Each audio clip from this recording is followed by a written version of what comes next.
Everybody's so scared. Oh my God, we're going to decolonize. What does that word even mean? It's so horrible. It's, we're going to throw everything away. We know nothing. Okay, but isn't this an opportunity for us to learn something else? Потом все будет вырезано. Ничего не будет вырезано. Ничего не останется. Мы будем только гримасничать. Да. И все.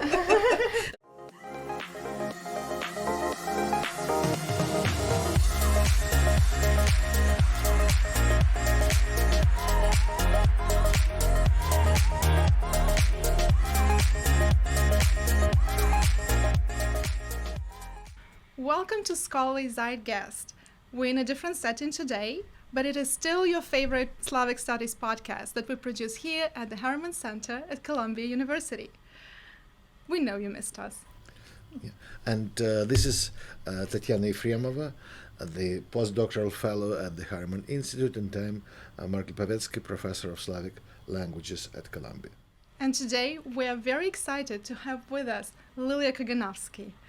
Lilya is professor of Slavic and Eastern European languages and cultures at the University of California, Los Angeles, and the author of multiple books, such as How the Soviet Man Was Unmade, Male Subjectivity Under Stalin, and most recently, The Voice of Technology, Soviet Cinema's Transition to Sound. She's basically the expert on everything sexy and avant-garde, and we're very delighted to have her with us today. Welcome, Lilya. Thank you so much. Thank you so much for having me, and thank you for this lovely introduction. Lilya, we begin this podcast with the same question, which we're going to ask you too. Yeah. So how do you understand this issue of decolonizing Slavic studies, how to decenter the Russian gaze in what we are doing? Yeah, I mean, obviously, it's a completely vital question, and I have thoughts, and in particular, I have thoughts about different stages and different steps, because I think that the decolonization has to happen at multiple levels. So there's the sort of the self-decolonization, and then there's the field decolonization. And one story that I have is that when I first started as an undergraduate at UCLA, I was super excited to take an English literature course, which was going to go through all of, your canonical 19th century American literature, right? So your Melville and your Hawthorne, et cetera, and represent it, in this new and exciting way. And I walked into the class, and the professor said, "I've thrown out the canon, and I'm only giving you Maxine Hong Kingston's Woman Warrior and Black Elk Speaks, and basically everything that you've never read in high school, I am now going to give to you." And I was super disappointed, of course. As a nice colonialist subject, right? I was super disappointed. And I think that our students, even today, they still want at the entry level, they still want the canon. Yeah, they do. They still want they come to the class at the entry level wanting their Dostoevsky and their Tolstoy and etc. But the decentering, I think, is important, right? That word is good. We can look at the same canonical text but through a different sight line. Secondly, more advanced classes, graduate classes. This is where I think the work can be done, right? So you can start to introduce. I just taught a women's literature class. Literally, these are works I have never read before. So I'm reading them for the first time as my students because I was never taught these. I never did the 19th century women's literature for Russian, right? It was never offered in my graduate education. Why not, right? At the level of our own work, at the level of our own research, again, I think that there's a way of thinking about what is it that we're doing, what is it that's important, how can we come at it from a different angle, how can we come at it from a different site. And even at the level of names and places and how we refer to names and places and which spellings do we use, right? When we talk about Dovzhenko, which name do we use for him? Alexander or Alexander, right? Right? Like all of it matters. And I think that that's where we start to undo some of that imperialist stance that we've been so comfortable in for so long. That's my partial answer. It's a good answer. It's a good answer, and we'd like to hear more. But so speaking about the introduction to the canon, I agree with you that our undergraduates, they want to have Yeah. what is basic and are disappointed. And not all of them, but But you know, yeah, Yeah. the large part of them, Yeah. and that's quite natural, and that's probably the one of the conditions for the survival of a profession. Let's be Right. open about that. Right. But can you imagine? Can you think? Maybe you already done that. Courses which would be hybridizing these two approaches, right? Yeah. So okay, I don't know, giving in the same survey course Tolstoy and Khvashchinskaya, giving in the same I don't know, film history course Dovzhenko and Eisenstein, so things like that. Yeah, yeah, no, absolutely. And in fact, so one of the problems that that I had actually this quarter, because I've moved from semester system to a quarter system, so it meant I went from 16 weeks to 10. And the question was, do I lose the women's cinema, or do I lose the Ukrainian Georgian cinema? Right? How do I? And this is a very low entry again level class in Soviet cinema that ends up being all Russian and all men's. And part of it actually is remembering that Vertov made it. Is Ukrainian, right? Jewish, obviously, but from Ukraine, and made some of his best movies at Vuvku, right, at the Ukrainian film studio. Shepitska is Ukrainian. She's making her films in Kyrgyz. She's making her films all over the place, right? So Kira Muratova. Kira Muratova, Odessa. obviously, right, moves to Odessa and stays there and does not return to the metropole, doesn't, right? So that kind of thing. Trying to make sure that you're not just repeating the same canon that you've always done without ever thinking about it, without ever trying to shift it into a different direction. So Yeah. that's right. We are all thinking about how to reformat and revise our courses, right, or invent new courses. And you know that, for instance, Academic Studies Press publishes books, critical readers, that basically are designed as a matrix for the courses, Right. reading material. Yeah. So what kind of Yeah. Right. book like this would you need in the next 5 years? Or would you imagine to be needed? For cinema? Or For cinema, for anything, literature, for literature? whatever comes to your mind. Yeah, I mean, what I would want is something that the same amount of attention and scholarship and care that went into us thinking about the works that we know, going into thinking about the works that we don't know. But I think this goes to a different and larger question, right? Who are we hiring? Yeah, that's the next. What are we teaching, right? What are we educating our graduate students to be able to take up positions that are not just Russophone, or let's say Russophone, but not just Russian. Yeah, that's right. Yeah, but Yeah. that would require some revisions in our requirements for graduate programs. It requires funding. It requires all the things that we, again, that we lack because while the war has produced great interest in the area, it hasn't yet produced necessarily money. Yeah, that's the hope that it will. You have Yeah. been the director of a comparative studies program at Illinois for Yeah. a long time. Do you Yeah. think the structure of a comparative studies program could Yeah. be in some way a model for how we approach teaching Slavic studies at this point? For instance, the class that Right. is being taught currently, I think pretty much at the entry level at Columbia, Slavic cultures. It is an entry. Yes, And it's not right now even a it's major very class. comparative in a way. Basically, Right. the trajectory they're taking there is having a week on Poland, having a week on Yugoslavia, having a Right. week on Right. Russia, and that's, for instance, the 19th century, and then moving to the 20th Right. century again. Right. All of these are cultures being almost like a sampler plate. Right.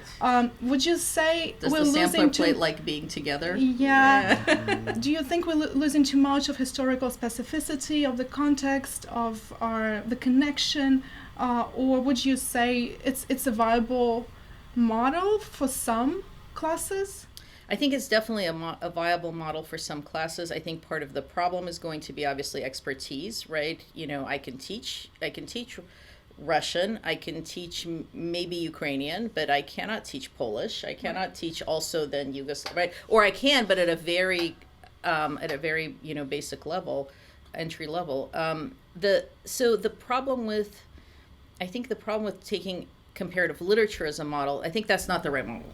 Because comparative literature is a field. It's a field with a specific set of ideas about what it's doing. It's a theoretical model, right? It's a way of thinking about poetry, right? Or thinking about the novel. If you were approaching it that way and you were just thinking about the novel in, kind of this area, but then why this area?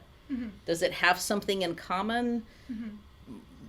Right? Other fields have already gone through this, right? We're late in the game. Whenever I tell my colleagues that we're decolonizing Slavic studies, they look at me like I'm a crazy person. Like, didn't you do this back in the 80s? Like, where even are you? Where were you then? Yeah. Very wrong. And obviously that work has been, we've been doing this work since 91, right? But now it really has come and hit us over the head. Yeah, and it wasn't done consistently. I think the problem here is very similar to what happened with gender studies, right? Yeah. So the discourse was appropriated by the Soviet sort of ideology, and therefore it was compromised. Yes. And therefore nobody wanted to do literatura народов СССР, That's right. and nobody wanted to do That's right. feminism. Yeah, Marxism, feminism, right. Yeah, and the psychoanalysis not. Psychoanalysis is slightly different. And now this whole gender studies surely then returns with a vengeance, right? And sort of we have to do what we refused to do because it was so much compromised. But getting back to what Tanya started to talk about. So the Slavic cultures that we teach at Columbia, it works exactly because it is a team-taught course. Right, exactly. And of course, I believe that team teaching is the way for many of our departments, but the approach of the sample platter works for introductory course for undergraduates, right? But if we're talking about the education of graduate students, we need to give something in depth, right?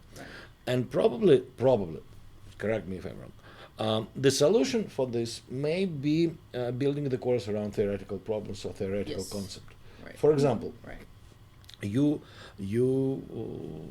are writing a lot about the avant-garde and the avant-garde in film, right? And certainly the avant-garde in the Soviet context it's highly multicultural and multinational project. Right. So can you imagine books, classes, dissertations that treat the avant-garde intercultural?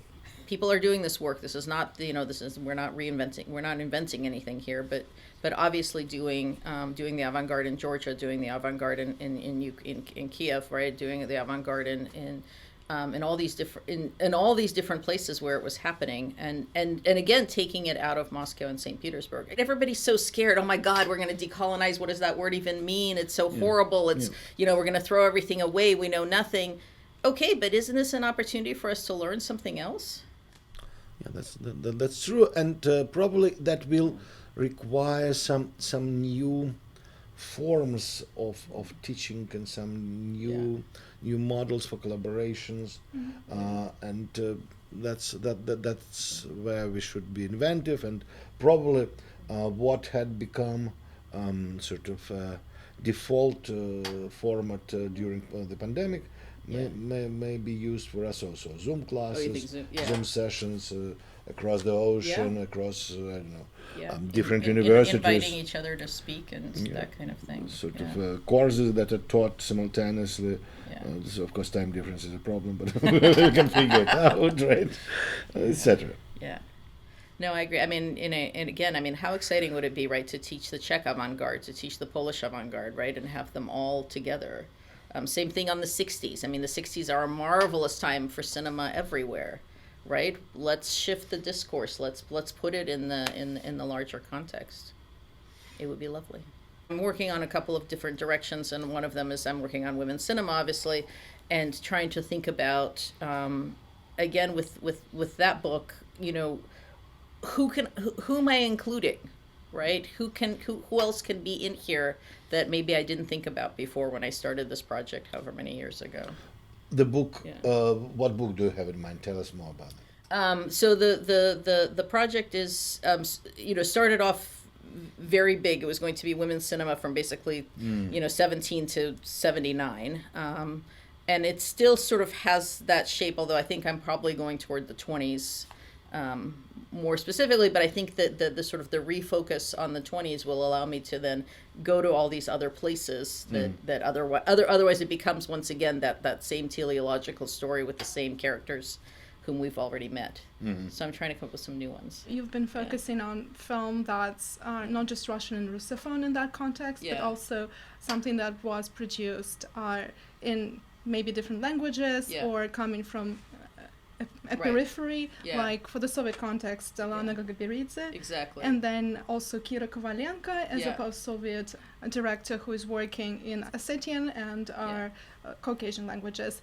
I was wondering whether you think that this female optics that you're exploring right now can give us an opportunity to decenter also the imperial gaze when we're talking about Soviet and post-Soviet film. Yeah. Do you think there is an opportunity of an alternative vision that is coming from the female gaze? I'm gonna answer out of both sides of my mouth, yes and no. Okay. Because I think the opportunity is there. I think that a lot of the filmmakers, that particularly the ones that I'm attracted to, are obviously doing something different from the standard. I don't think it's enough to just be a female filmmaker to decenter anything, right? Unfortunately, I don't believe that, again, just putting a woman behind a camera means you're going to get a different kind of product. But putting certain women like Kira Muratova behind a camera, and suddenly you're getting a very different thing, right? Gagabiridze is a great example because until Kinoklasiki put some interviews on personal matters online in the original Georgian with a good translation, you couldn't screen it. You couldn't show it to anybody. No, it wasn't available. It was available in a dubbed Russian copy in some kind of horrendous state on a TV program on YouTube, right? So then how are you going to show it to your students? You can't, right? So we're also at the level of mechanics. Like, what can we show? What's even been available? Same thing with the women's literature course that I just taught. I'm completely limited by the translations. Right? I had 30 students, almost none of whom read Russian. What am I going to give them? I can only give them things that have been translated. Some have been translated better, some have been translated worse. In the 90s, there was a lot of effort to bring all of these women to prominence. Since then, nothing's been republished. And it was mainly about the 20th century and mainly about the recent. Yeah, for actually, the even 19. So I kind of did 1830 to 1930. So that was the field. But yeah, so Gagabiridze, in the original Georgian, right, in a good copy with a good English translation, and suddenly we can work on Gagabiridze. Right. Right. Yeah. I mean, paradoxically, it's almost like you are in a better position to study silent film. Absolutely. Yeah. Absolutely. Gagabiridze's own mother, of course, was also a filmmaker. Right? And she's sort of being she's being rediscovered. Wow. Yeah. Isn't that cool? Yes. I did not know about it. Yeah. Yeah. So, right. So again, but I think that, and that's also been part of, I think, the conversation is if we don't look, we don't find anybody. Oh yeah. Right? Then again, we just find the standard list of works. We can shift our field, but we need to have funding for hires. We have to have graduate students who come and want to work on new things. We need to be able to teach them those new things. We need to be able to publish in these areas. We need translations. Yeah. So there are too many questions. I'm not saying it's impossible. I'm just saying. No. You're painting it black. Don't do it. Okay. No, let's be more optimistic. I think we can manage it. And exactly so for better and worse, the experience of the Cold War doesn't teach only bad things, but also how the field can sort of remodel itself, recreate itself, and and we know that how the entire sort of post-Soviet humanities, I wouldn't even say Slavic studies, right, grew out of what has been done in the Western Slavic studies during the Cold War. Right. It didn't come from nowhere, right? Right. So there is this asynchronity, but it can be quite productive. I have another question about documentary, since you work on the genre a lot. And it seems like right now there's a moment for documentary aesthetics to almost be this privileged aesthetics in a way, because there's so much interest to documentary footage coming out of Ukraine, obviously, but not just Ukraine. The Navalny documentary recently won the Oscars. Mariupolis has been getting awards in the festival circuit, and the House of Splinters, that also is documentary in its mode. They present different takes on how documentary can be done. That's coming out of the region at this moment. Is there anything that we would say a new trend aesthetically? So yes, I'd like to believe that that it's there, and but I don't know that I've seen it yet. Okay. Necessarily. I think that we are having a massive documentary moment, and of course it's because of the war. I mean, it's that same Vertovian impulse, right? We need to document the world all around us right now as it's happening. And I think that will probably lead to also a new form. Right now what I'm seeing is hyper-realism. Mm-hmm. Right, is a kind of, really like, and both in documentary, but also in kind of fiction films that take on a documentary aspect. Right, so maybe that's so that might be a trend, right? Is fiction films that look like documentaries, right? Or that have that same aesthetic of again, like sort of hyper-realism, but I'm not yet. What I'm not seeing is kind of avant-garde filmmaking. Right. So it's more observational rather than yes. But it can be experimental even when it's observational. Yeah. But I think what it isn't is maybe it's trying to not manipulate reality quite the way that avant-garde filmmaking tends to manipulate reality. And this is partially what we're talking about with Loznitsa and his films, that desire to plant the camera and just look and just watch and see what's unfolding in front of you. And there's going to be a conference in Rome in May, archive films. So there is, I think, again, for kind of with Loznitsa, but others, Sokurov and others, right? This interest of returning to the archive and working with the original archive material. So I think that might be another. That's super interesting. Yeah. So there's going to be recycled footage archive. Yeah. Lilya, I agree with what you're saying about documentary and hypernaturalism. In relation to Loznitsa, but there are two questions here. One, it's there's a number of directors who are combining documentary film with feature, right? Right. You named Sokurov, right? I can name Fedorchenko, who is also sort of absolutely built his career as a documentary filmmaker and continues sort of interchanging and making documentary. But if you are looking back at Sokurov or Fedorchenko, their feature films, by their styles, etc., are very, very, very different from hypernaturalism, and they very much include fantastic, grotesque Sokurov especially, Fedorchenko, very much so. And his latest film, The Big Snakes, is a parody of documentary. It's a mockumentary. That's one thing. So I don't see a clear-cut connection here. On the other hand, I believe personally that the illusion of untouched reality is the most profound manipulation. Because of course it is an illusion. Sure. Of course the event wasn't happening within even 3 hours. It was a little long. Well, okay, yes. I mean, putting aside the fact that documentary is always manipulation, both of the viewer and of the material, and et cetera, et cetera.